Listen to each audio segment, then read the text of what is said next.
In this video, I'll be showing you how to download and install apps on Chromebook. It's a very simple method, so if you find this video helpful, be sure to drop a like and subscribe.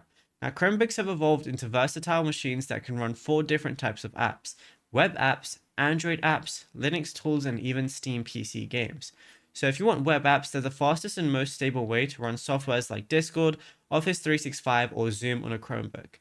Open up the Chrome browser and go to a website like Discord. Look at the right side of the address bar for an install icon. If no icon appears, click the 3 dots, then click save and share, and then press install page as app.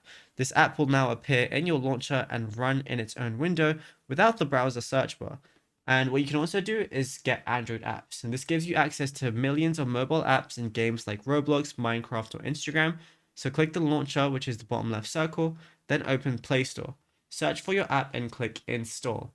Now, if you have a high performance Chromebook, you can now actually play PC games from your Steam library. So open up your launcher and search for Steam. If your device is compatible, the Steam installer is going to appear. So click it to set up the gaming environment, and once installed, log into your Steam account. But if you found this video helpful, be sure to drop a like and subscribe. Check out all the other tutorials that we've been posting on the channel as well.